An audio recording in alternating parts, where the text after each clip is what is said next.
At a news conference on Monday morning, the National Bureau of Statistics said China's GDP grew 9.9% in the January to September time period year-on-year. The growth rate is 2.3 percentage points lower than the same period last year. Industrial outputs grew by 15% in the first 9 months, 3 percentage points lower than the same period last year. Total fixed asset investment, a major driving force for economic growth, rose by 27% from the same period last year, 1 percentage point higher year-on-year.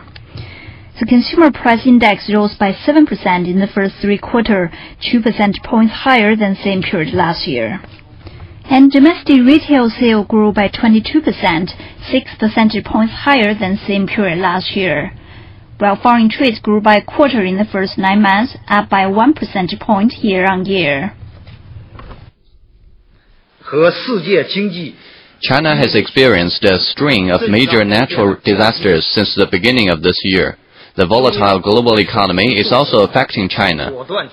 The central government has made unwavering decisions and adopted a series of macroeconomic policies. China's national economy has maintained stable and fast growth. Its economic performance is sound. Despite backdrop of global sluggishness and the challenges China's economy is facing, many are still confident about the country's future development. The U.S. economic slowdown is a result of bursting of the real estate and the financial bubbles. China's slower growth is a result of macro control policies. That's very different.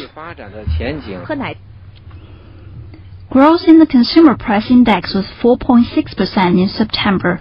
That is down compared with 7.1% growth in June, 6.3% in July, and 4.9% in August. The problems with sufficient supplies have been solved.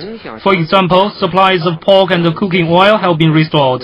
Having sufficient supplies of day-to-day consumer goods is an important factor in stabilizing prices. Experts predict that the rise in prices will continue slow in the coming months, resulting in high economic growth in conjunction with low inflation. Chen Jun, CCTV. Well, let's continue with a couple of more stories on that. China's central government will undertake a number of new measures to help support small and medium-sized enterprises. As according to a spokesman for the National Bureau of Statistics, the goal is to help SMEs that are facing bankruptcy in the country's southeast and coastal regions. The central government will introduce preferential tax policies, especially for labor-intensive companies. The officials say SMEs play a very important role in solving unemployment and as a source of tax revenues. They also say they contribute to the development of the national economy and the country will help them out of the current hardship.